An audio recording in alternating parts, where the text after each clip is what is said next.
Hello everyone, Dr. Victoria Scribo here, speaking to you from the Seeds of Transformation Healing Center in Wareham, Massachusetts. Today is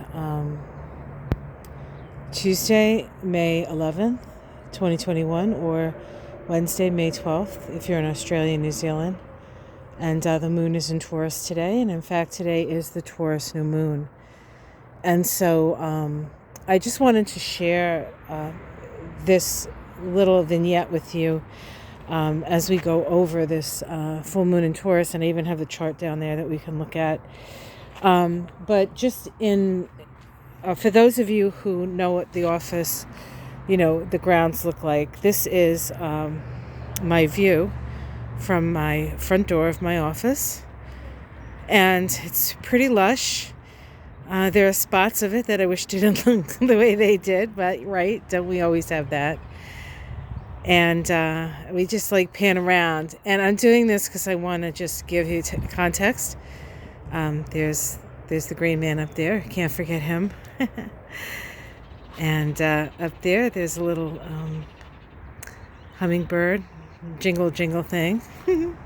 And then there's the neighbors, who are avid gardeners and planters and creators.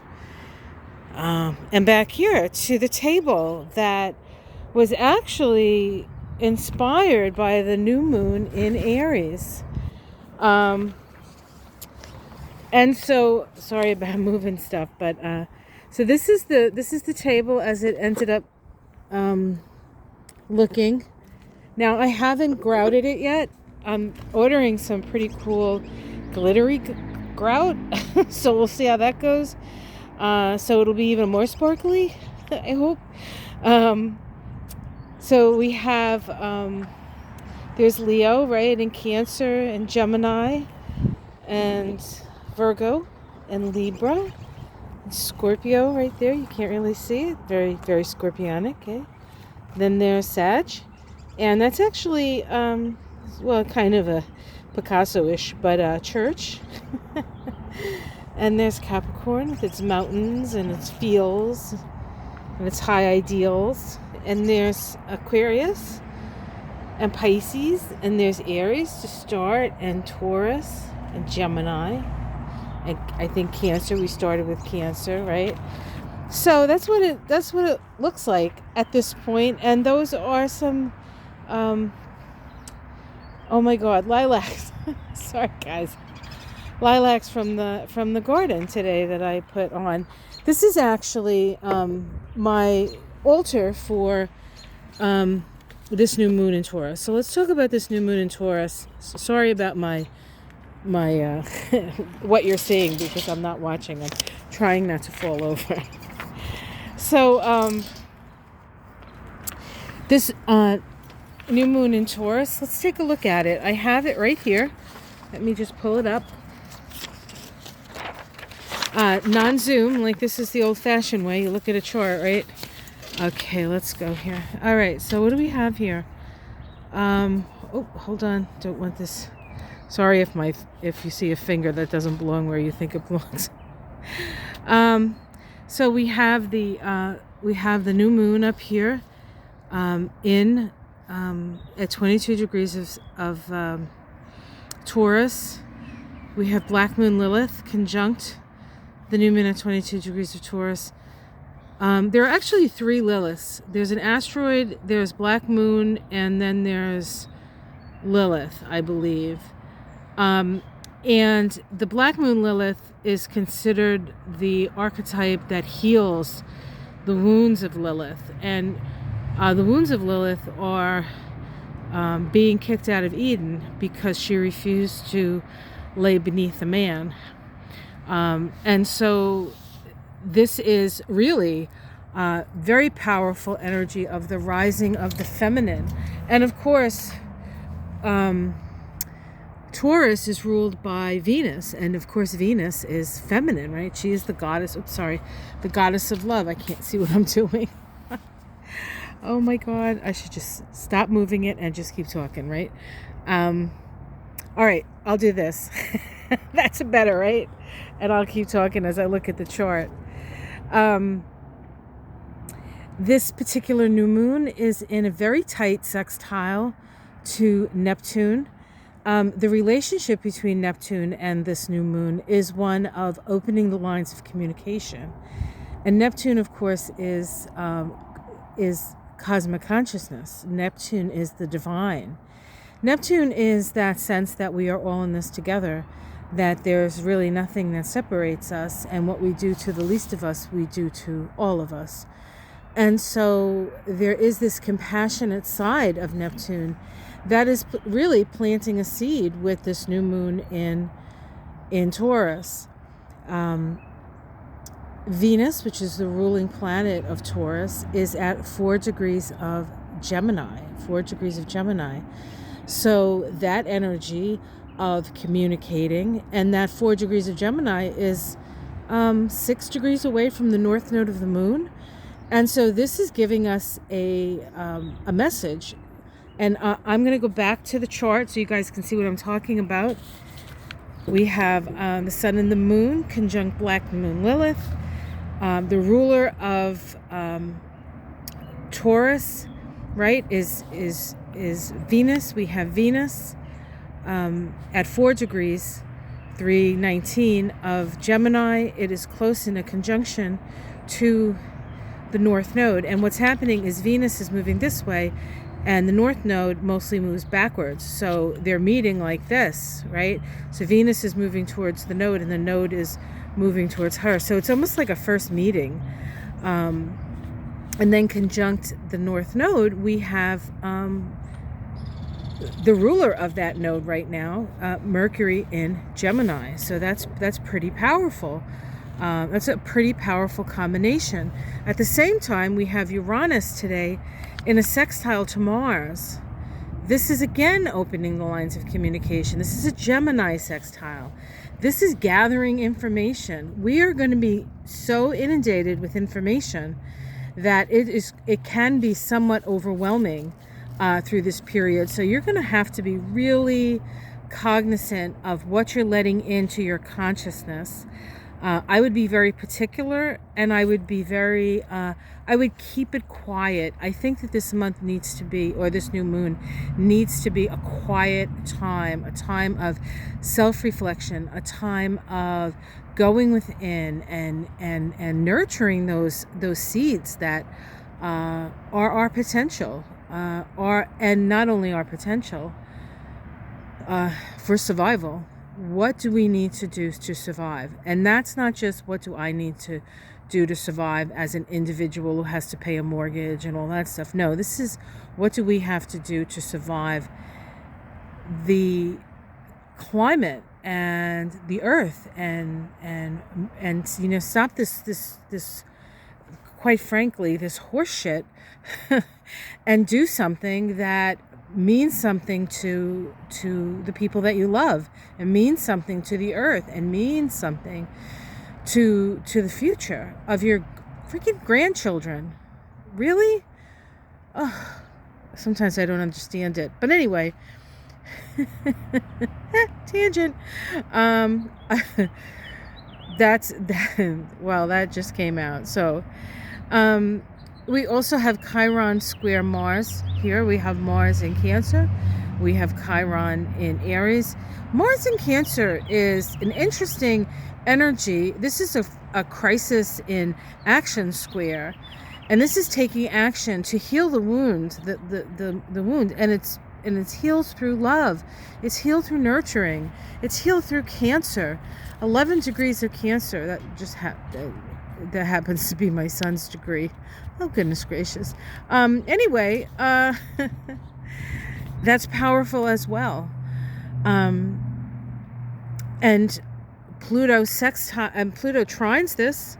Here's Pluto down here in Capricorn, trining this new moon.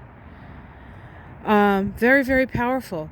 But powerful for good, not just blowing everything up and destroying, but this is about rebuilding. This is about doing what you need to do. So I also picked some crystal ally cards. Every new moon I try to pick some. Last new moon, the new moon in Aries, I got citrine, which was manifestation, zincite, which was creativity, and quartz, which is clarity. So I had to become clear on what it was that I was creating and bringing into the world, and I was inspired to do this table at that time. So this is sort of like the 1 month birthday of the inception of this table in my mind.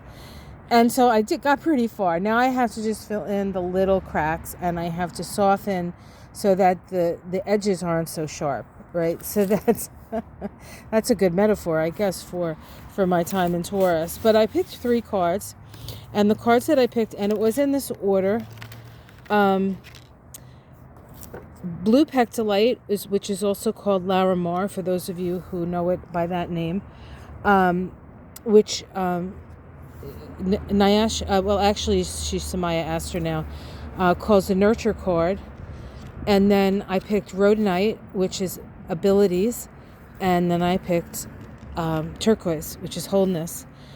And so I read it as the energy for this new moon is to nurture your abilities towards wholeness. So it's really about taking care of yourself, brushing up on the things that you need brushing up on, your abilities, or if you don't need to brush up on them and they're already pretty brushed up, now it's time to put them out there. It's time to put your creations out there. And then that's all in service to wholeness, to bringing all the parts of yourself. I know for myself, when I've gone through really difficult times, I've gotten interested in something. I honed my abilities. And in a particularly challenging time in my life, I started to study with Kim Marie from South Dakota, one of Jeffrey Wolf Green's original students. She's the Evolutionary Astrology Network. So she is the teacher I learned evolutionary astrology through. Fantastic teacher if you want to go that route. But I did it because my life was just blowing up and I needed to understand. And then there were other times when I was, my stained glass, how I originally started my stained glass projects was one of my best friends,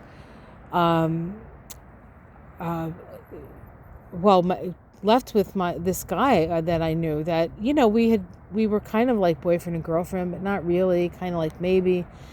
And she just like scooped him up, which, was great for me because the guy was a jerk, but it really damaged the friendship for a long time. But maybe it didn't damage it because we're friends now, and I think we're closer than ever.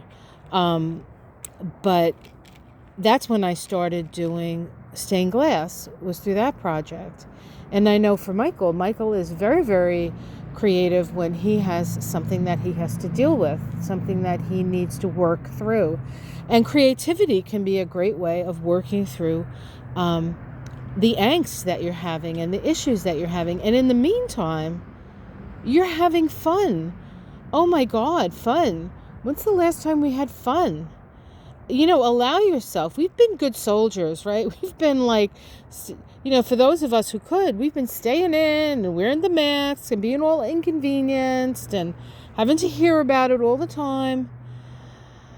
We deserve a little fun time. And it doesn't mean that we have to go out and become, just super spreader events or anything like that.